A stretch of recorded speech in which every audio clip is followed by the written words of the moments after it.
Bismillahirrahmanirrahim. Assalamualaikum warahmatullahi wabarakatuh.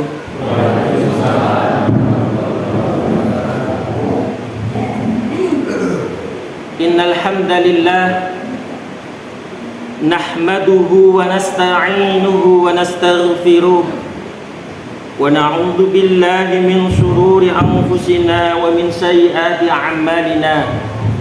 May yahdihillahu fala mudilla lahu wa may yudlilhu fala hadiya lahu.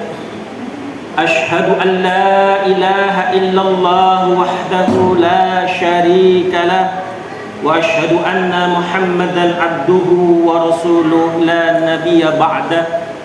Allahumma shalli ala Muhammad wa ala ali Muhammad. Amma ba'd, fa ya ayyuhan nas ittaqullaha mastata'tum wasma'u wa ati'u la'allakum turhamun. Segenap muslimin, Bapak Ibu lan saudara ingkang dipun rahmati Allah Subhanahu wa taala. Alhamdulillah wonten ing dalu punika kula panjenengan sami tasih pinaringan kenikmatan dening Allah taala saged lelenggahan sesarengan kanthi niatan thalabul ilmi ingkang Rasulullah sallallahu alaihi wasallam menyabdakan, man salaka tariqan yaltamisuhu fihi ilman sahalallahu lahu bihi tariqan ilal jannah. Sinten tiyang ingkang kersa nglonggaraken langkah medal saking dalem tumuju wonten ing majelis-majelis ilmu ingkang dipun waosaken qalallahi wa qala rasul, firman-Nya Allah dan sabdanya Rasul, maka Allah Subhanahu wa taala akan melonggarkan langkah kita menuju ke surganya Allah taala. Dan alhamdulillah wabil khusus dumateng kawula pribadi sampun sauntawis wekdal mboten saged sowan wonten mriki. Alhamdulillah wonten petang menika saged langsarengan kita ikhlaskan dalam rangka untuk thalabul ilmi yang Allah Subhanahu wa taala akan banyak memberikan kebaikan-kebaikan kepada kita sebagaimana yang disabdakan Rasul, may yuridillahu bi khairan yufaqihu fiddin. Sinten tiyang ingkang bakal dipun kersaken dening Allah taala bakal pikantuk kesaenan lan kesaenan mula banjur piyambake bakal dipun fahamaken dumateng perkawis agami. Sehingga hadirnya kita di sini dalam rangka untuk mempelajari Al-Qur'an dan Sunnah, firman-Nya Allah dan sabdanya Rasul, fa insyaallah kita akan banyak mendapatkan kebaikan-kebaikan dari Allah taala. Bapak Ibu dan saudara yang dirahmati oleh Allah taala, pada pertemuan kita ini kita akan tadabburi, kita akan bahas terkait daripada hikmah di balik musibah. Hikmah di balik musibah. Dan masing-masing di antara kita orang-orang beriman, laki-laki dan perempuan, niscaya senantiasa akan menghampiri padanya itu musibah.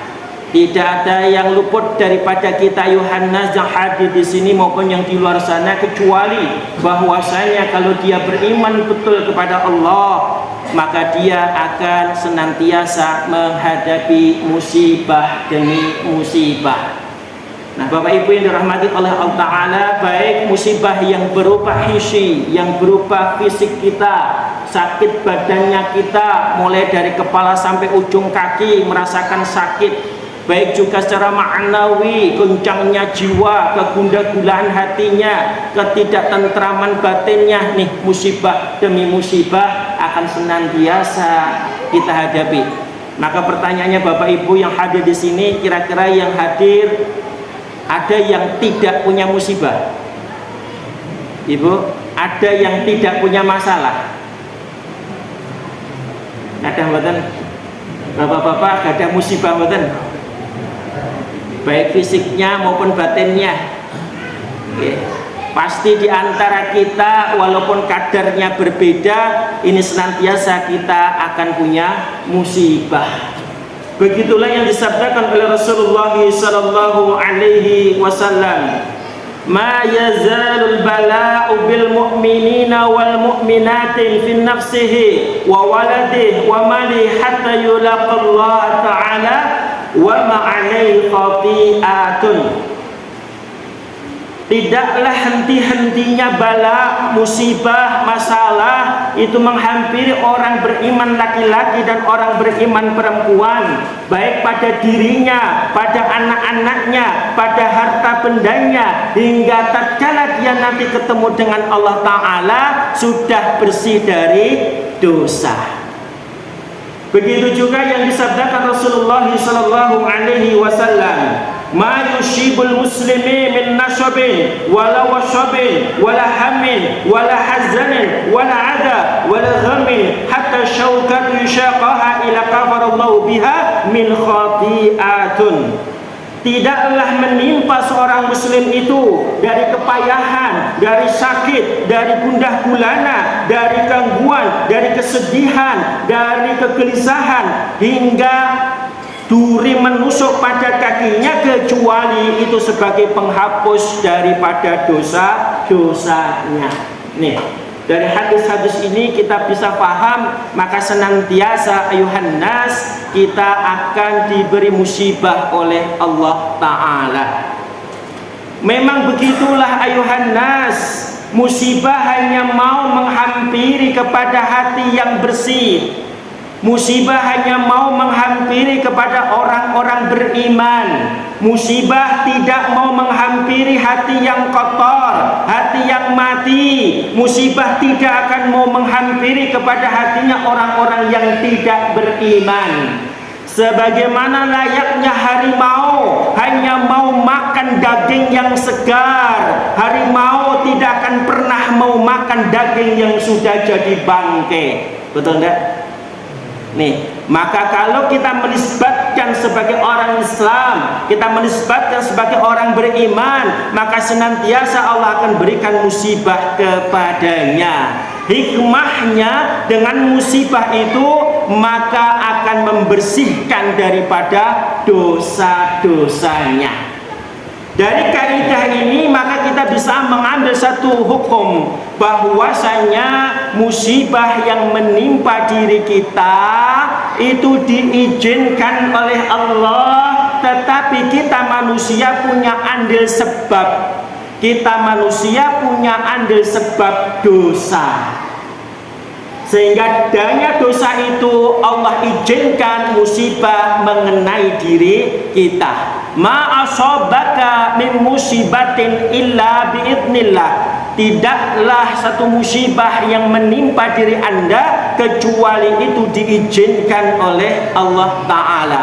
Musibah diizinkan oleh Allah, tetapi kalau musibah ini menimpa diri kita, maka nisbatkan pada diri kita, jangan nisbatkan kepada Allah Ta'ala. Kalau itu kebaikan, itu kenikmatan, nisbatkan itu dari Allah Ta'ala. Ma asobaka min hasanatin faminallah, wa ma asobaka min sayyiatin famin nafsik. Kalau menimpa pada diri Anda satu kenikmatan, satu kelonggaran, kesehatan, itu maka nisbatkan dari Allah. Tetapi kalau menimpa pada diri Anda satu keburukan, satu kepayahan, satu rasa sakit, kesempitan, itu maka nisbatkan pada diri kita sendiri. Maka kalau itu berupa musibah kepayahan, jangan sekali-kali nisbatkan kepada Allah. Betul itu diizinkan oleh Allah, tetapi manusia punya andil sebab dosa. Maka kalau ada musibah yang menghampiri diri kita saat ini, maka nisbatkan pada diri kita. Autokritik, muhasabah, introspeksi, saya punya dosa apa, sehingga Allah mengizinkan musibah itu sampai pada diri kita. Jangan pernah menisbatkan musibah itu kepada Allah Ta'ala hingga mengatakan dia takdir Allah memang kejam, tidak kenal perasaan. Pernah dengar begitu, Bu? Pak? Nah ya, banyak saudara-saudara kita yang grantes, yang suudzon kepada Allah, tidak terima takdir, hingga kemudian dia menyalahkan takdirnya Allah. Takdir memang kejam, tidak kenal perasaan, Allah tidak sayang sama saya. Nih, ini namanya qalilul adab, adab yang rendah kepada Allah. Kalau itu musibah, nisbatkan pada diri kita sendiri, karena kita punya andil sebab dosa. Baik, Bapak Ibu yang dirahmati oleh Allah Subhanahu wa Ta'ala, maka demikianlah tatkala kita fahami kaidah ini, maka kita akan bisa mensikapi musibah dengan benar. Musibah ujian dari Allah, diizinkan oleh Allah. Tetapi adanya musibah, ulama membagi 4 kriteria orang tatkala dia ditimpa musibah. Yang pertama, ada orang tatkala ditimpa musibah, kemudian dia justru tidak ridha dengan musibah yang Allah berikan kepadanya, hingga dia justru marah-marah. Allah berikan musibah kepada dirinya, kemudian dia tidak terima itu musibah, justru sikapnya dia marah-marah, tidak terima dengan musibah yang Allah berikan. Orang diberi sakit, sudah merasakan sakit, tetapi justru dia malah marah-marah, marah kepada istrinya, marah kepada anak-anaknya, marah kepada orang lain, bahkan marah dia kepada Allah Ta'ala. Itu namanya qalilul adab, adab yang rendah kepada Allah Ta'ala. Ya, kira-kira ada enggak yang masuk kriteria pertama? Kalau diberi musibah justru malah marah-marah. Bapak Ibu, masih ada yang begitu? Jangan ya. Contoh naik motor, bannya kemudian bocor. Ada sebagian orang yang tidak terima dengan musibah yang menghampiri dirinya, justru malah menyalahkan orang lain, justru malah menyalahkan istrinya, menyalahkan anaknya. Ada enggak begitu? Masya Allah. Jangan ya. Ini orang yang masuk kriteria pertama. Kita usahakan jangan masuk yang begini. Rasulullah Shallallahu Alaihi Wasallam menyabdakan, maka barang siapa yang ridha dengan ketentuan Allah Ta'ala, maka Allah ridha kepadanya. Dan barang siapa yang dia marah kepada ketetapan Allah, maka Allah marah kepadanya. Kalau ada musibah menghampiri kita, kemudian kita justru marah-marah, tidak terima dengan ketetapan Allah, justru Allah marah kepada diri kita. Dan kalau Allah sudah marah, Allah kuasa menyiksa. Kalau sudah disiksa oleh Allah, tidak ada yang bisa berlepas diri dari siksaan Allah Ta'ala. Baik, maka pelajarannya kita jangan masuk yang pertama. Yang kedua, ada orang yang diberi musibah oleh Allah, dia bisa bersabar, bisa menahan dirinya hingga dia tidak marah-marah, tidak suudzon kepada Allah Ta'ala, hingga dia mampu menahan lisannya dengan mengucapkan kalimat istirja, inna lillahi wa inna ilaihi raji'un. Sesungguhnya semua milik Allah Ta'ala, dan sesungguhnya semuanya akan kembali kepada Allah Ta'ala. Dia mampu untuk sabar. Yang namanya sabar menghadapi musibah, syokmatul ula, pada hentakan yang pertama, pas deng-dengnya ada musibah, itulah dia bisa bersabar. Lisannya mampu dia tahan, fisiknya mampu dia tahan untuk tidak marah-marah. Nih, orang bisa sabar mengucapkan istirja, inna lillahi wa inna ilaihi raji'un. Nih, orang yang bisa bersabar. Yang ketiga, ada orang tatkala ditimpakan musibah kepada dirinya, dia ridho dengan ketetapan Allah Ta'ala. Dia ikhlas menerima ketetapan musibah yang menghampiri dirinya, itu takdir dari Allah Ta'ala. hingga dia mampu mengucapkan dengan lisannya qadarullah, qadarullah, masuk dalam hatinya, masuk dalam keyakinannya bahwasanya musibah ini takdir dari Allah. Dia imani takdir yang baik dan takdir yang buruk. Manisnya takdir dia imani, pahitnya takdir pun juga dia imani. Baiknya takdir dia imani, buruknya takdir juga dia imani.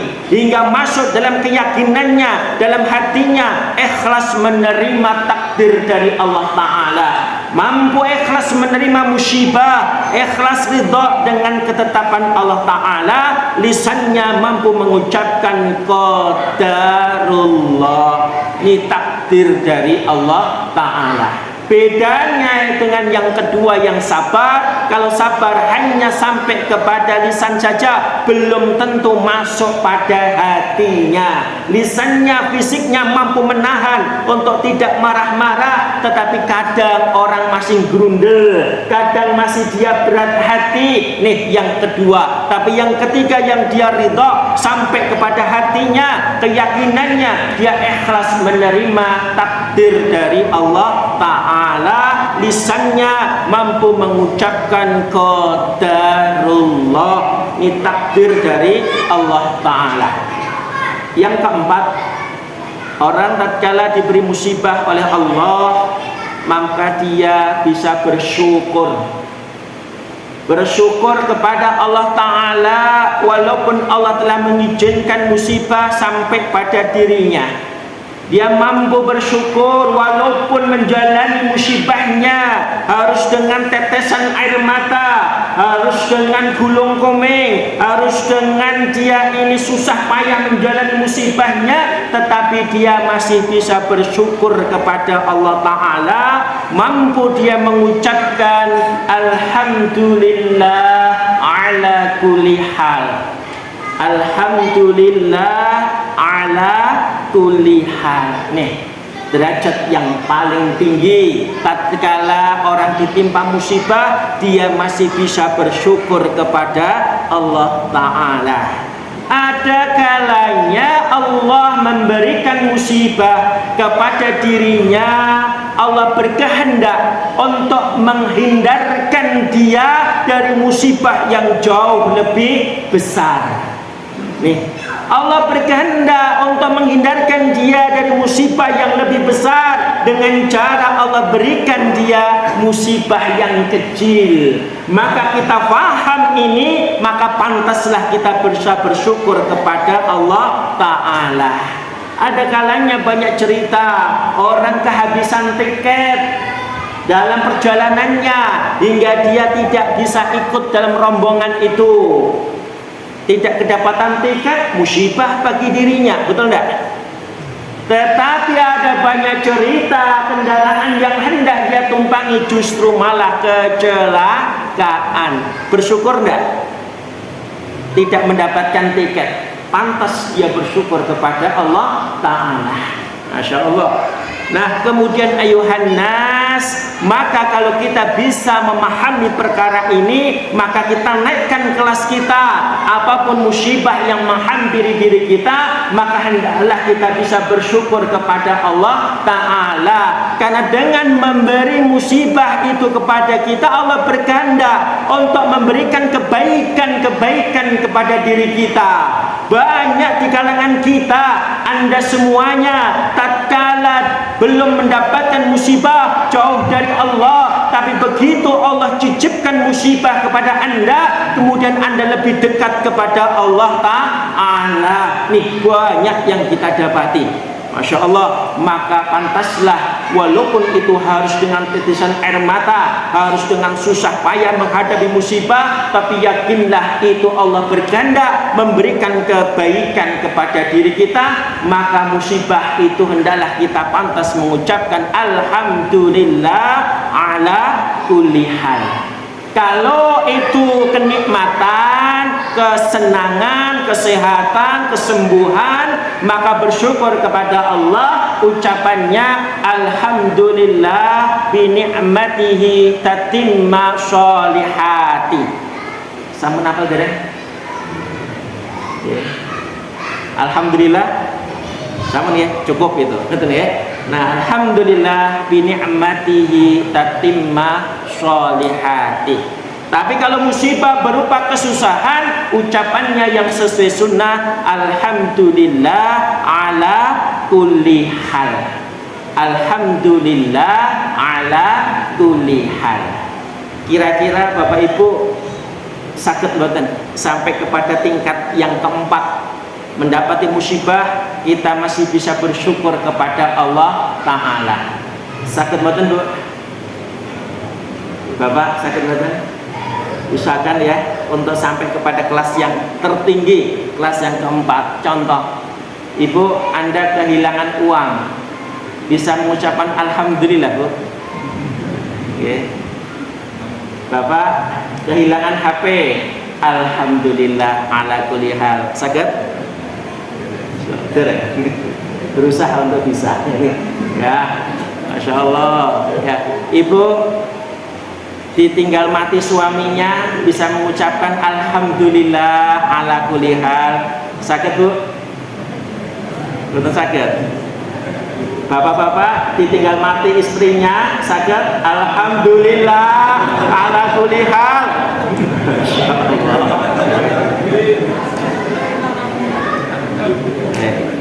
Baik, diberi sakit pada tubuh kita, masih bisa mengucapkan alhamdulillah ala kulli hal. Ya, naikkan kelas Anda untuk sampai pada tingkat tertinggi. Walaupun Anda diizinkan mendapatkan musibah, tapi Anda masih bisa bersyukur kepada Allah Ta'ala. Alhamdulillah ala kulli hal. Jangan menjadi orang yang pertama yang justru malah marah-marah, ya. Baik, pertanyaannya dari yang 1, 2, 3 dan 4, kira-kira Bapak Ibu masuk kelas yang mana?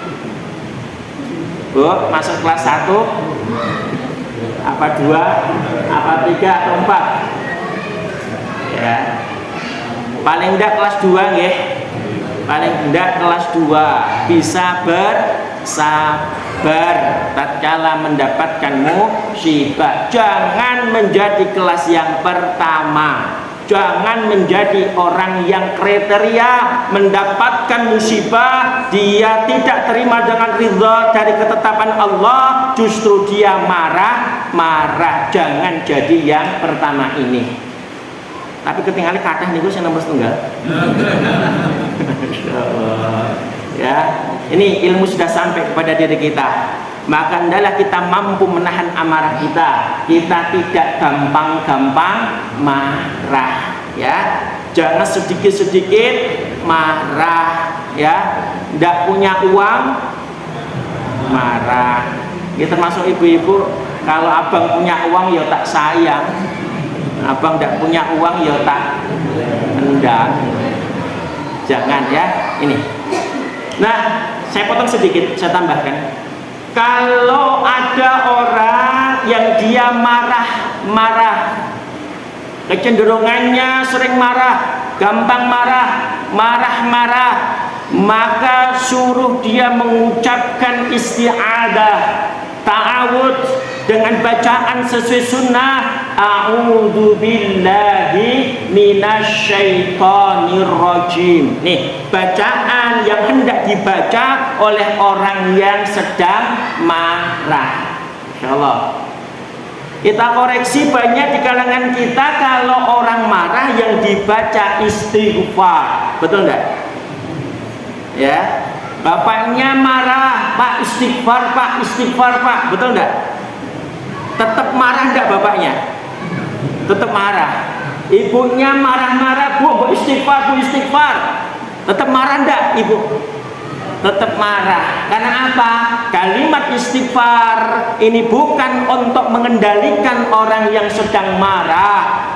Ini tidak sesuai sunnah. Istighfar kalimat untuk minta ampun kepada Allah. Aku minta maghfirah dari Allah Ta'ala, minta ampunan kepada Allah. Ini istighfar, ya. Tapi untuk orang yang marah, maka bacaan yang sesuai sunnah sabda Rasulullah sallallahu alaihi wasallam, hendaklah dia membaca a'udzu billahi minasyaitonir rajim, karena marah itu minasyaiton. Maka kendalikan itu dengan kalimat ta'awudz, a'udzu billahi minasyaitonir rajim, maka amarahnya akan reda. Kalau masih juga marah, posisi dia berdiri, suruh duduk. Suruh duduk dia, ya. Kalau masih duduk juga getem-getem, gereng-gereng, suruh dia berbaring, ya. Penglekar mawon, ya.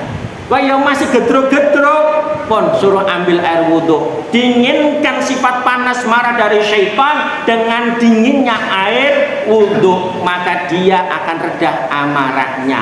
Tapi kalau juga masih marah-marah, ruqyah dia, kesurupan dia. Ya, nih.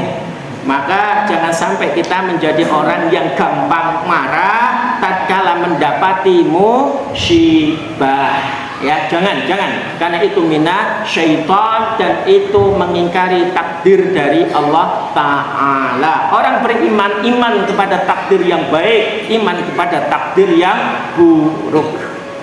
Sekiranya kalau di antara Anda yang gampang marah, yang hadir di sini ada yang sering marah, sedikit-sedikit marah, ada Bapak Ibu hari-harinya kepengen marah, tidak ada angin, tidak ada hujan, pengennya marah, cuma kehilangan kunci ketelisut, lupa yang naruh, marah, lupa naruh pisau, cari tidak ketemu, marah. Ada yang begitu? Perhatikan daerah tengkok dan bahu Anda, tengkok dan bahu Anda. Ya, hari-hari sering merasakan tidak enak, sering merasakan kaku, sering merasakan kenceng, berat, betul tidak? Ada yang begitu? Nanti dipretelin insya Allah. Ini ya, ini maka jangan jadi yang pertama yang sering marah-marah. Ya, hendaklah kita belajar untuk jadi kriteria orang yang kedua, bisa sabar menghadapi musibah hingga kemudian kita naik kelas lagi, ridha dengan ketetapan Allah dengan mengucapkan qadarullah, dan naikkan upgrade kelas Anda menjadi orang yang tertinggi menghadapi musibah. Dia masih bisa bersyukur kepada Allah Ta'ala, mengucapkan alhamdulillah ala kulli hal. Nih, latih diri Anda untuk mampu bersyukur di atas musibah. Bisa dipahami nggih Bapak Ibu nggih? Baik, kita lanjutkan. Kemudian ayuhan nas, tatkala orang mendapati musibah, keadaan pada dirinya dia merasakan kesedihan. Betul tidak Bapak Ibu? Dia mendapati musibah, kehilangan keluarganya, suami, istri, anaknya atau saudaranya, dia akan merasakan sedih. Dia kehilangan sedikit harta bendanya, dia juga akan merasakan sedih. Nih, tabiat sunatullah, maka orang mendapati musibah dia akan merasakan kesedihan, dan itu adalah lumrah, wajar. Sebatas kewajaran meneteskan air mata, merasakan kesedihan, gundah gulana, itu diperbolehkan dalam batas yang wajar. Tetapi kalau sudah melebihi batas kewajaran hingga kemudian dia geru-geru, kemudian dia nyobek-nyobek bajunya, hingga dia jambak rambutnya, hingga kemudian banting barang-barang yang ada di rumah, hingga kemudian dia mengucapkan kata-kata yang menolak takdir dari Allah, nih sudah melampaui batas kewajaran. Begitu juga kalau kesedihan Anda simpan terlalu lama, sedih secara berlebihan, ini pun tidak dibenarkan secara syariat. Karena sedih yang berlebihan akan menggerogoti fisik Anda, tubuh Anda akan Anda bikin sakit sendiri dengan sebab kesedihan yang Anda simpan terlalu lama. Maka tidak boleh Bapak Ibu yang hadir dirahmati oleh Allah, kita menyimpan sedih berlebihan, sedih terlalu lama. Adanya musibah kita sedih secara wajar itu boleh, tetapi langsung move on. Anda harus bangkit, cepat kembali kepada Allah Ta'ala. Jangan terbawa sampai sedih yang berlebihan, sedih yang terlalu lama. Ini akan bikin sakit pada tubuh Anda. Dalilnya mana tadi? Nanti bisa dirujuk pada surah Yusuf ayat yang ke-84. Allah Ta'ala kalamkan, wa yadat 'ainahu minal husni fahuwa kadzim. Maka kedua mata Nabi Yakub alaihissalam itu buta memutih.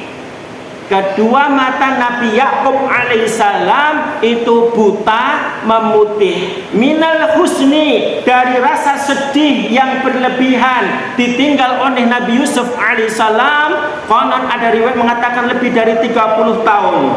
Bahwa kadzim, dan dia menahan amarah, marah kepada anak-anaknya yang telah mencelakakan Nabi Yusuf alaihi salam. Sedih berlebihan, marah berlebihan, hingga membuat kedua mata Nabi Yakub buta memutih. Sakit medis buta memutih namanya katarak diabetik. Disebabkan karena apa? Psikis, sedih berlebihan, marah berlebihan.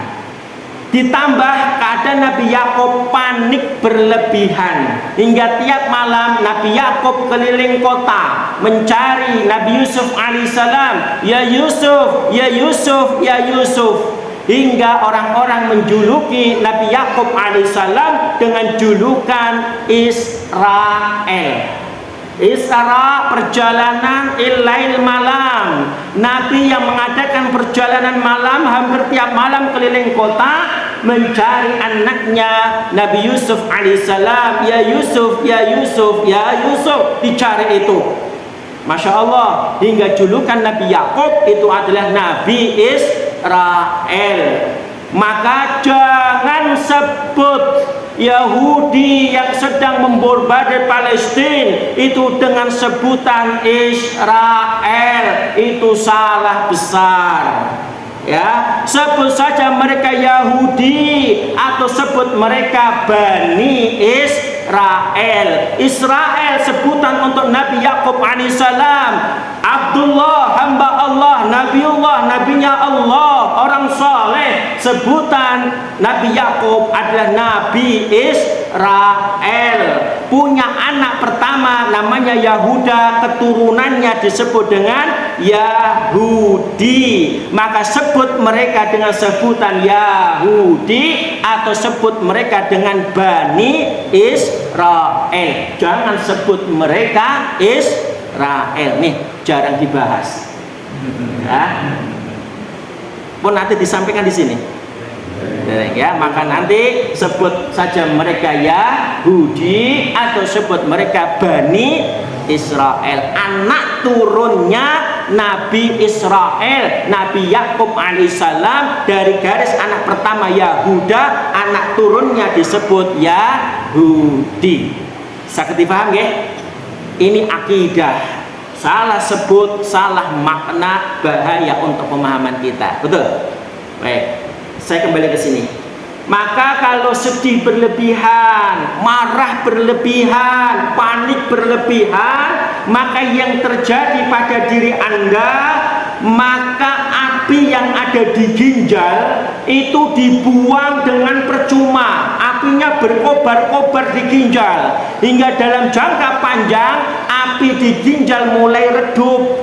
Kalau ginjal apinya sudah mulai redup, dia suplainya ke jantung lemah, maka menyebabkan jantung juga lemah. Kalau jantung sudah lemah, maka suplai darah oksigen ke bagian mata itu pun juga akan melemah. Maka pantaslah orang-orang yang sedih berlebihan, marah berlebihan, panik berlebihan akan menyebabkan mata mulai kabur, hingga sampai Nabi Yakub kisahnya diabadikan dalam Al-Quran, buta memutih, katarak, diabetik. Masya Allah, ajib ini.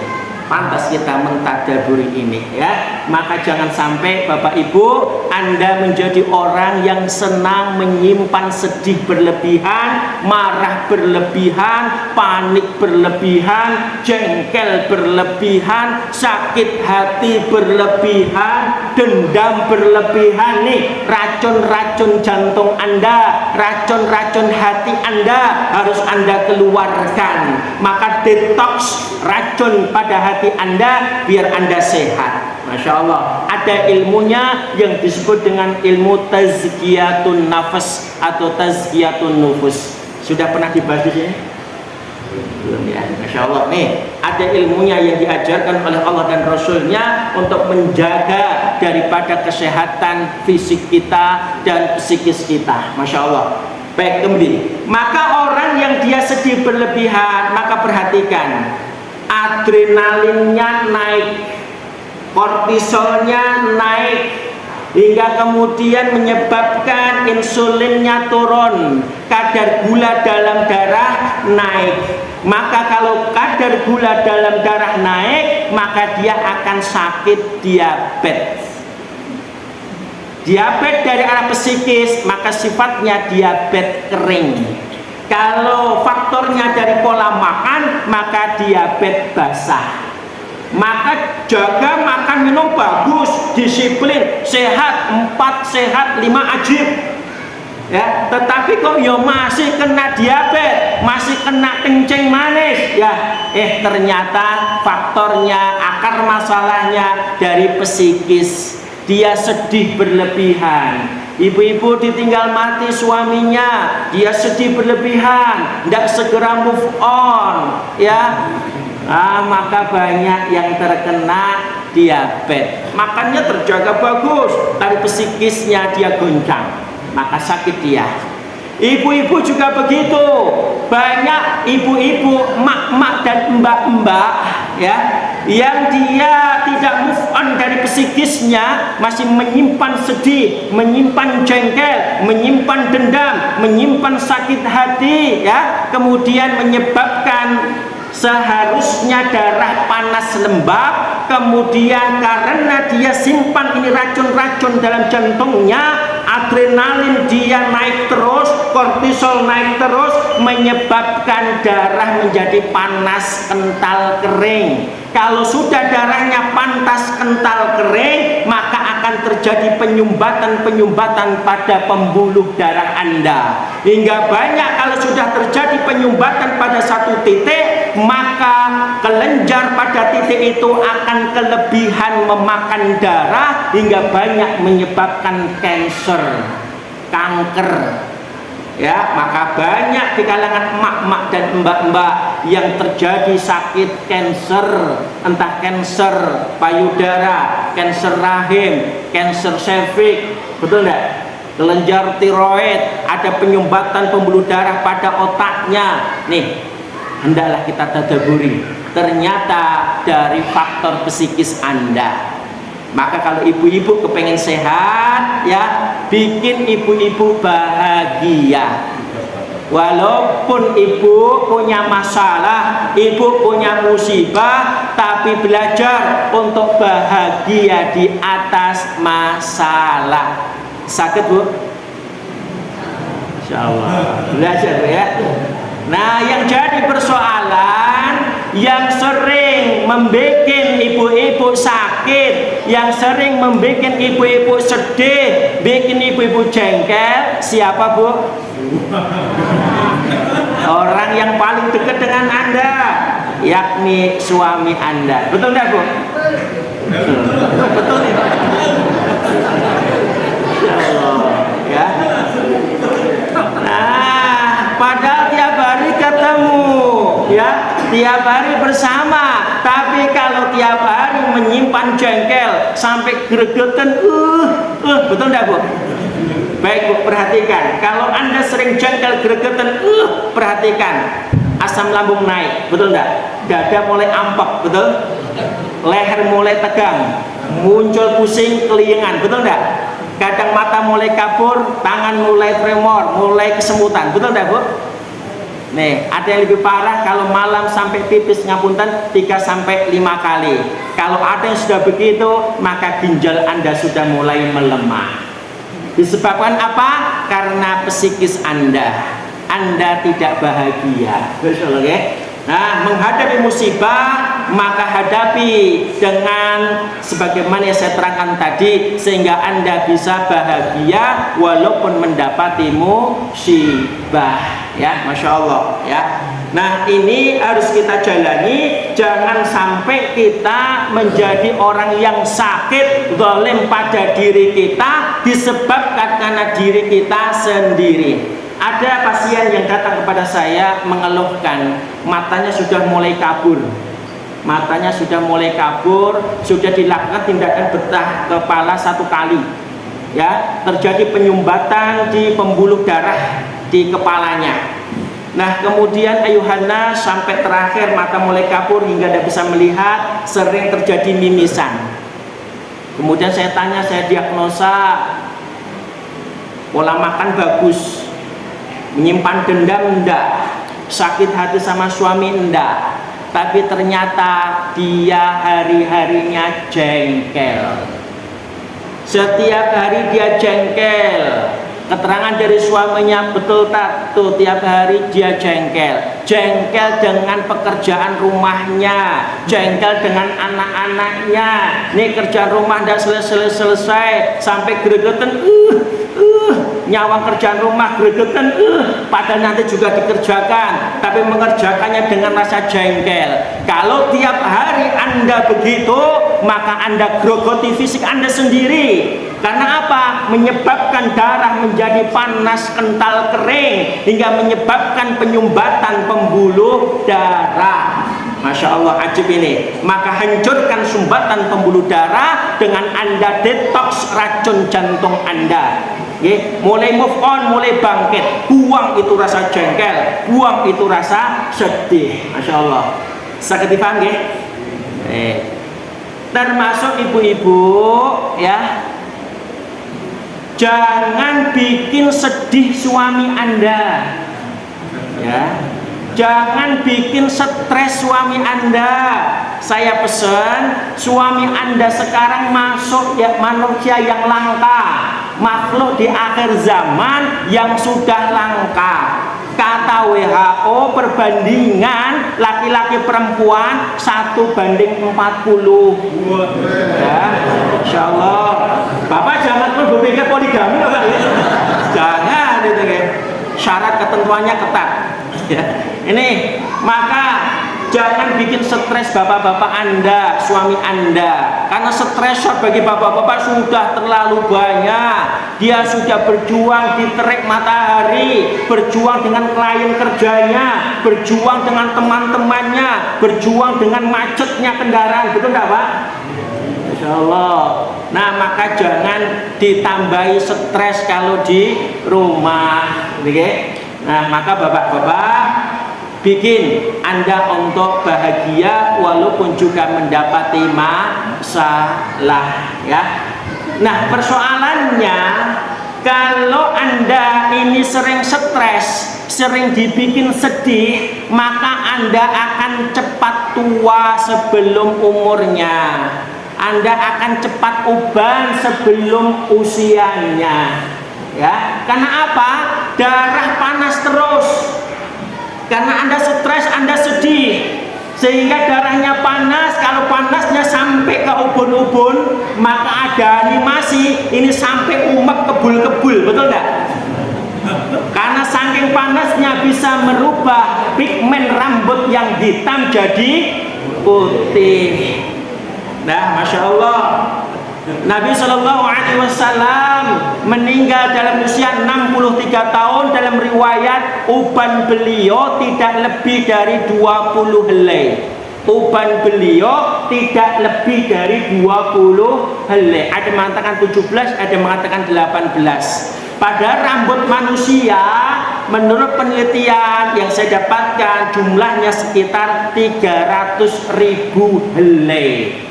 Nek mboten pitados jenengan hitung piyambak. Kalau saya percaya saja. Allah. Uban Nabi meninggal 63 tahun, tidak lebih dari 20 helai. Masya Allah. Maka kalau ada di antara Anda kok masih sudah ubanan, ya ini ciri-ciri stres. Masya Allah. Umek. Ya. Tapi juga jangan kemudian menunjuk yang sudah golongan putih, sering marah-marah ini, sering sedih, sering stres. Enggak, mungkin juga karena kimia enggak cocok dari samponya ya. Ini, maka kita tadaburi, termasuk ibu-ibu ya. Anda jangan cepet tua Bu ya. Kulit Anda dijaga, jangan sampai gampang kering, jangan sampai gampang keriput, betul enggak? Karena apa? Karena Anda sedih, marah-marah, hari-harinya begitu, maka yang didapati akan membakar kulit Anda. Karena sifatnya panas, maka kering kulit bisa jadi kering. Ya, maka jaga biar Anda tetap glowing. Ya. Insyaallah. Nah, jadi masalahnya sekarang ibu-ibu, emak-emak, mbak-mbak kepengen glowing, nih nuntut pada bapak-bapak, pada suaminya untuk memberikan krim malam, krim siang, manicure, pedicure, kosmetik, lotion dan sebagainya, hingga menambah stresnya bapak. Betul nggak? Maka kalau begitu ibu-ibu yang sekarang Anda glowing, maka ketahuilah di balik glowing Anda ini ada suami dan bapak-bapak yang gulung komeng. Baik, maka pantaslah kita tadaburi, jangan sampai Anda ibu jadi istri yang stres. Ya, bapak-bapak jangan jadi suami yang stres. Kalau persoalannya istri sudah stres, bapaknya stres, rumah tangga stres. Itu ya. Nih kita tadaburi bagaimana Allah Ta'ala ini mengajarkan kepada kita untuk bisa menjaga tubuh kita. Walaupun kita mendapatkan musibah, kita mendapatkan masalah, tetapi kita langsung move on, langsung bangkit hingga kita bisa bahagia di atas masalah. Belajarlah meningkatkan kelas sampai bisa bersyukur kepada Allah Ta'ala dengan mengucapkan alhamdulillah ala kulli hal. Maka sesekali Bapak Ibu datanglah ke rumah sakit, jenguk orang yang sakit. Keadaan fisik Anda saat ini walaupun merasakan sakit, tapi ternyata masih banyak saudara-saudara kita yang merasakan lebih sakit. Ekonomi Anda disempitkan oleh Allah Ta'ala biiznillah, maka lihatlah saudara-saudara kita yang di bawah Anda hingga Anda bisa bersyukur kepada Allah Ta'ala. Lihat saudara kita yang ada di Palestina, lihat saudara-saudara kita yang di ranah bencana, makan susah, minum susah, duduk seperti kita ini, Masya Allah jauh daripada harapan, betul enggak? Hingga pantaslah kita bersyukur kepada Allah Ta'ala. Tubuh kita sehat, kita sempurna, maka sesekali datang tuh ke rehabilitasi anak-anak cacat YPAC ini, lihat mereka, pantas kita bersyukur kepada Allah Ta'ala ya. Maka apa yang saat ini kita dapati, pantaslah kita bersyukur kepada Allah Subhanahu wa Ta'ala. Baik, kemudian saya lanjutkan sedikit ya. Ini yang terpenting, bagaimana teknik untuk mengatasi masalah, teknik untuk mengatasi musibah. Karena banyak di kalangan kita hendak mengatasi masalah tambah masalah. Bolehlah kita pinjam slogan Pegadaian, kita atasi masalah tanpa masalah. Bagaimana teknik untuk mengatasi masalah? Teknik untuk mengatasi musibah. Yang pertama, dengan taubatan nasuha. Dengan taubatan nasuha, bertobat kepada Allah Ta'ala, minta ampun kepada Allah Ta'ala. Karena hakikatnya musibah yang sampai pada diri kita niscaya tidak lepas daripada sebab kita punya dosa. Maka kalau akar masalahnya itu adalah dosa yang kita lakukan, maka lakukan taubatan nasuha, minta ampun kepada Allah Ta'ala, hingga kemudian tatkala Allah memberikan ampunan kepada Anda, maka Allah yang mengizinkan musibah sampai pada diri Anda, dan Allah pun yang berkehendak mencabut musibah dari diri Anda. Kalau akar masalahnya dosa, maka lakukan taubatan nasuha. Barangkali musibah yang saat ini Anda rasakan, baik fisik maupun psikisnya, ini tidak lepas dari dosa Anda, maka banyak membaca istighfar. Astaghfirullah wa atubu ilaih. Astaghfirullah wa atubu ilaih. Astaghfirullah wa atubu ilaih. Nih, bacaan istighfar. Maka banyak membaca istighfar. Ibnu Qayyim Al-Jauzi mengajarkan istighfar yang betul lahir dari hati Anda. Penyesalan disadari dosanya, barangkali punya dosa kepada Allah dan Rasulnya, barangkali pernah punya dosa kepada kedua orang tuanya, kepada mertuanya, barangkali pernah punya dosa kepada pasangannya, suami atau istrinya, barangkali pernah dosa kepada anaknya, iparnya, saudara atau tetangganya. Sadari di dalam hati Anda, menyesal, kemudian minta ampun kepada Allah, dilisankan dengan membaca istighfar. Astaghfirullah wa atubu ilaih. Nih, maka lakukan taubatan nasuha. Ya, kalau ada hubungannya dengan manusia, maka hak adami harus Anda selesaikan.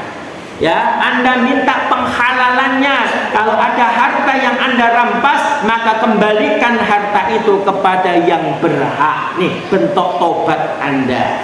Masya Allah ya. Ini kalau tobat kepada urusan langsung dengan Allah jauh lebih mudah. Kalau sudah urusan dengan manusia, ketinggalan abot nih. Ya, kan harus datang minta maaf. Kalau kaitan dengan harga diri, dengan nama baiknya, dia harus mengembalikan nama baiknya itu, mengembalikan harta yang sudah dia rampas nih.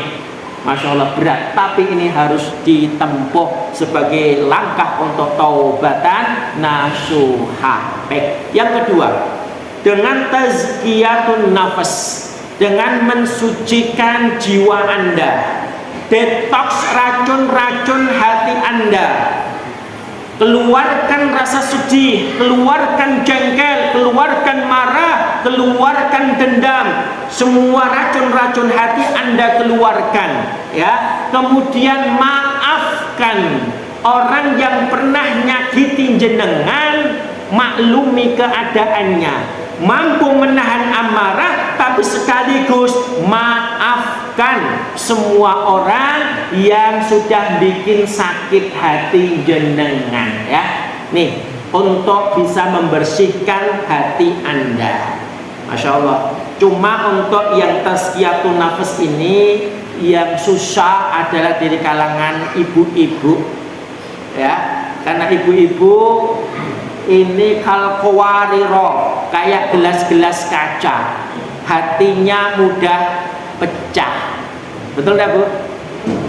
Ya, hati ibu mudah pecah, hati anak perempuan kita mudah pecah, ya. Maka tugas bapak-bapak untuk jaga hati istri Anda, hati anak perempuan Anda, jangan Anda pecahkan, ya. Karena sedikit kesalahan Anda bapak-bapak ini akan senantiasa teringat terus dari ibu-ibu. Betul enggak, Bu? Ya, karena apa? Ibu-ibu itu ahli sejarah, ya. Ibu-ibu ahli sejarah, ya. Tuh dulu sakitnya di sini, betul enggak, Bu? Sakitnya tuh di sini, Pak. Nah, kadang ini disimpan terus, padahal bapaknya sudah tobat, suaminya sudah tobat, tapi ibu-ibu masih saja menyimpan sakit hati, ya. Masih ingat tuh kelakuan bapaknya 20 tahun yang lalu. Masih ingat, Bu? Ya, dulu masih jenengan nyakiti hati saya gitu. Nah, masih teringat, masih tersimpan nih. Maka ibu-ibu segera move on, ya. Jangan simpan terlalu lama sakit hati Anda, dendam, marah, jangan. Karena itu akan menggerogoti fisik Anda, ya. Maka tazkiyatun nafas, sucikan hati Anda, ya, bersihkan jiwa Anda hingga Anda insyaallah biiznillah akan sehat. Musibah yang menimpa Anda akan diangkat oleh Allah Ta'ala. Yang ketiga, dengan zikrullah, dengan banyak mengingat Allah. Zikrullah, lazimi dawamkan untuk membaca zikir Nabi Yunus alaihissalam, sebagaimana yang disabdakan oleh Rasulullah sallallahu alaihi wasallam, yang pernah ditanyakan oleh Sa'ad bin Abi Waqqas, yang juga pernah difikir oleh Utsman bin Affan. Satu zikir yang hendak disampaikan oleh Nabi sallallahu alaihi wasallam, yang kalau Anda baca zikir ini, maka niscaya hari itu Allah akan selesaikan masalah Anda. Sa'ad bin Abi Waqqas tanya, zikir apa itu ya Rasulullah? Zikir Nabi Yunus alaihissalam, la ilaha illa anta subhanaka inni kuntum minadh dhalimin. Sampun apa? Ibu? Sampun ya? Ini dilazimi. La ilaha illa anta subhanaka inni kuntum minadh dhalimin. Baik, kita bareng-bareng ya sambil dihafalkan yang belum hafal. Monggo. La ilaha illa anta subhanaka inni kuntum minadh dhalimin. La ilaha illa anta subhanaka inni kuntum minadh dhalimin. La ilaha illa anta subhanaka inni kuntum minadh dhalimin. La ilaha illa anta subhanaka inni kuntum minadh dhalimin. La ilaha illa anta subhanaka inni kuntum minadh dhalimin. Pun hafal nggih? Nanti dihafalkan, setiap hari dibaca minimal 40 kali dalam sehari semalam. Boleh di cash, boleh di kredit. Sekali duduk cash 40 kali boleh. Anda kredit pagi 10 kali, siang 10 kali, sore 10 kali, malam mau tidur 10 kali boleh. Ya, lunas 40 kali. Tapi kalau Anda mencicil tidak boleh. Ya, cash boleh, kredit boleh, tapi kalau mencicil tidak boleh. Ya. Baik, ini lazimi zikir Nabi Yunus alaihissalam. Maka Anda baca dengan yakin, Anda akan diselesaikan masalahnya pada hari itu oleh Allah Ta'ala. Allahumma amin, ya.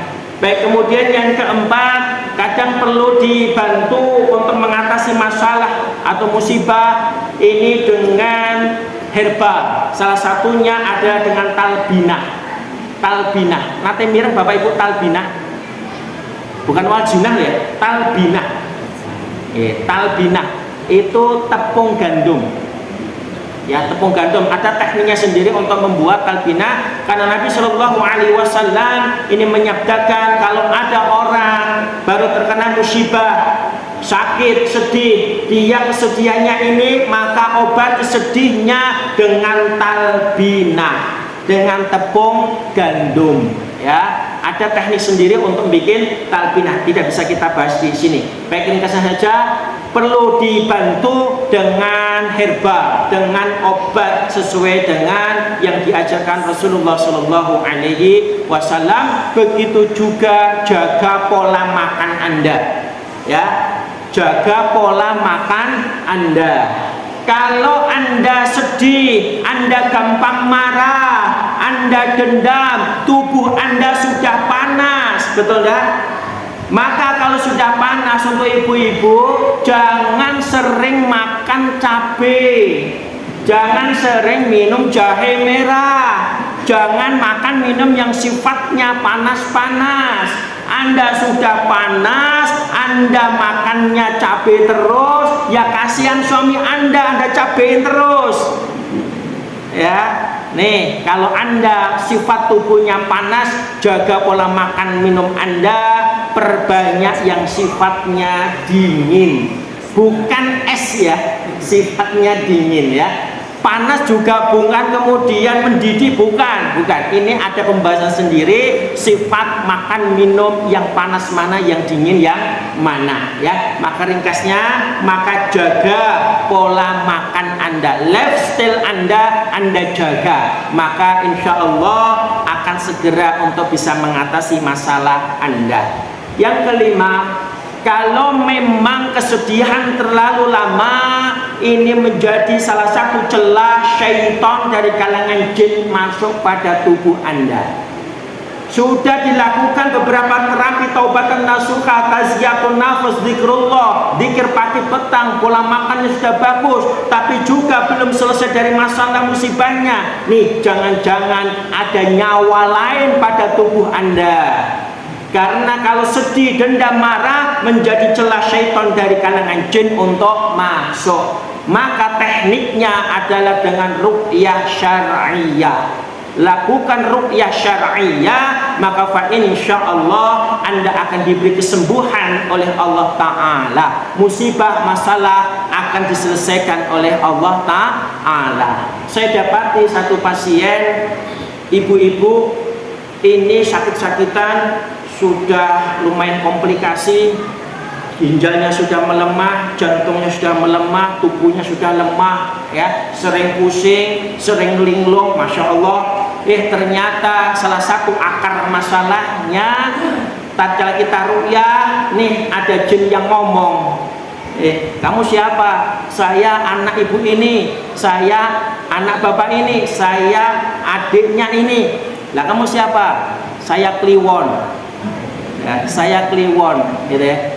Saya tanya sama bapaknya, betul Pak, punya anak? Iya, tapi sudah meninggal. Meninggalnya pas beton Kliwon. Nih, ternyata ibu ditinggal mati anaknya, sedih berlebihan.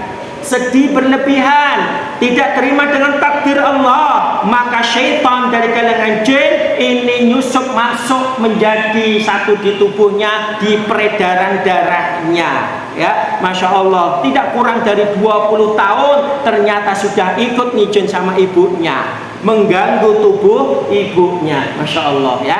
Ini kemudian kita pahamkan, Kliwon, kamu bukan anak ibu ini, kamu syaitan dari jin, kamu mau keluar enggak? Ya, saya mau keluar. Masya Allah. Baik, kemudian kita ruqyah, alhamdulillah keluar. Ya, qadarullah, kemudian Allah izinkan ibunya berangsur-angsur sembuh. Masya Allah. Nih ya, nih. Maka perhatikan, orang sedih hawanya bagaimana? Kadang nengleng enggak orang sedih? Kadang ngalamun enggak orang sedih? Kadang pikirannya blank, betul enggak? Nih, setan mudah masuk ya, masya Allah. Maka kalau memang diperlukan ada terapi ruqyah syar'iyah, kalau memang ada akar masalah dari situ untuk mengatasi masalah musibah, lakukan ruqyah syar'iyah. Maka biiznillah Allah akan berikan kesembuhan kepada Anda. Maka ayuhan nas, ini beberapa langkah teknik untuk mengatasi musibah. Ilmu sudah sampai kepada Anda, mudah-mudahan ini menjadi satu kaidah untuk urusan kehidupan kita semuanya, bagaimana kita menghadapi hidup walaupun banyak masalah, banyak musibah, tapi kita bisa bahagia di atas musibah. Ada hikmah di balik musibah. Maka yakinlah setiap musibah yang menghampiri diri kita, maka itu semua baik untuk diri kita. Masya Allah. Baik, saya dipaham ya Bapak Ibu? Baik. Selesai untuk pembahasan ini. Mohon maaf agak panjang sedikit. Sebelum diakhiri, ada yang mau ditanyakan dari apa yang saya terangkan belum jelas, silakan. Dari ibu-ibu ada yang mau disampaikan? Cukup? Dari bapak-bapak ada yang mau disampaikan? Cukup ya? Alhamdulillah. Baik, kalau nanti ada waktu, bismillah, kalau yang mau menghendaki untuk ngobrol-ngobrol atau melakukan terapi-terapi teknik mengatasi masalah atau musibah ya, nanti bisa kita manfaat waktu setelah pada sholat isya ya, atau yang dulu bapak-bapak pernah kita terapi yang menghendaki tuntas ya, jadi kita insya Allah kita bantu untuk menuntaskannya ya. Oke, kalau termasuk ada yang nyawa di tubuh Anda, kita bantu untuk mereteli itu ya, biar Anda sehat, Anda keluar dari masalah musibah Anda. Baik, cukup ya. Baik, kita akhiri dengan doa. Kita ambil kesempatan majelis ini untuk berdoa. Kita doakan saudara-saudara kita yang baru sakit, semoga segera dikasih kesembuhan oleh Allah Ta'ala.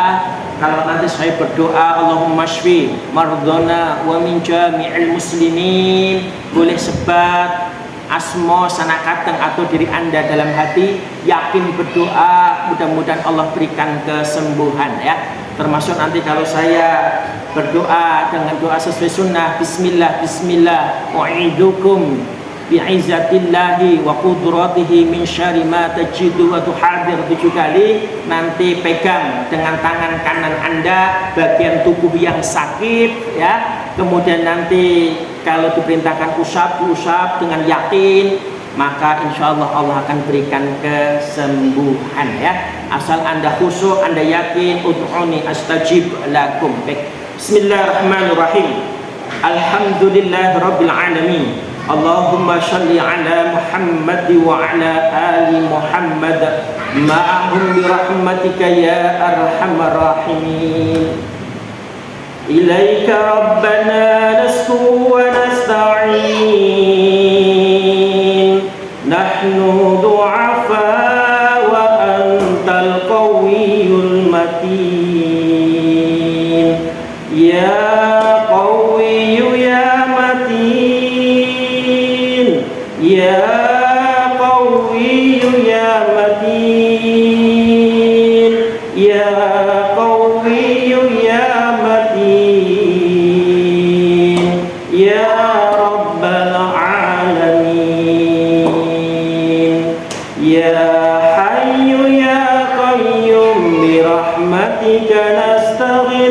Ya Hayyu Ya Qayyum bi rahmatika nasta'in, Ya Hayyu Ya Qayyum bi rahmatika nasta'in. Allahumma shfi mardana wa min jami'il muslimin. Allahumma shfi mardana wa min jami'il muslimin. Allahumma shfi mardana wa min jami'il muslimin. Allahumma rabbana adhibil ba'sa, ishfi anta syafi la shifaan illa shifauka, shifaan la yughadiru saqama. Silakan pegang dengan tangan kanan.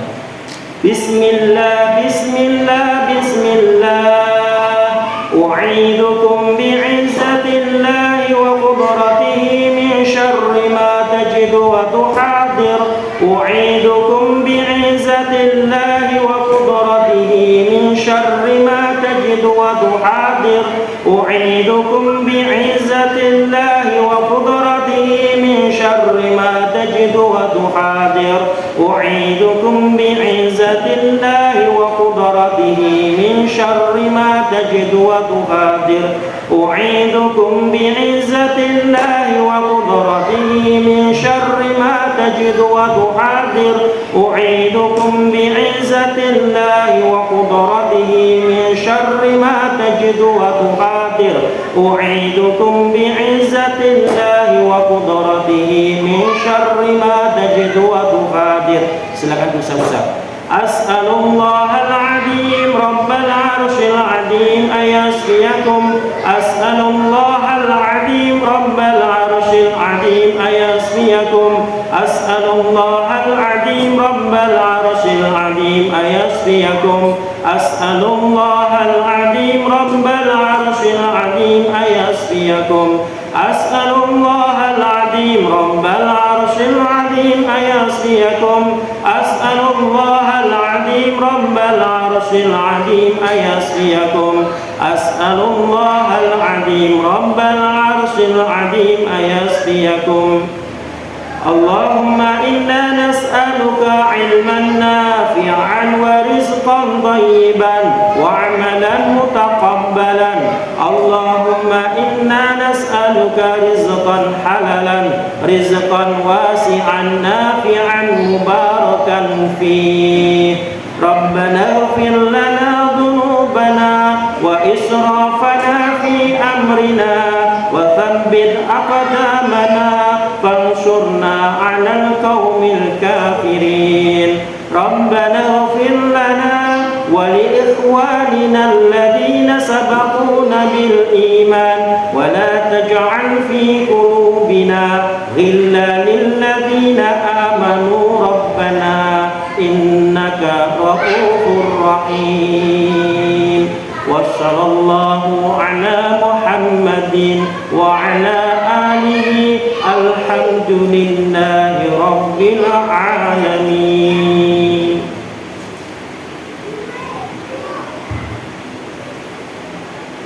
Akhiru da'wana wa aqulu qawli hadza astaghfirullah. Assalamualaikum warahmatullahi wabarakatuh.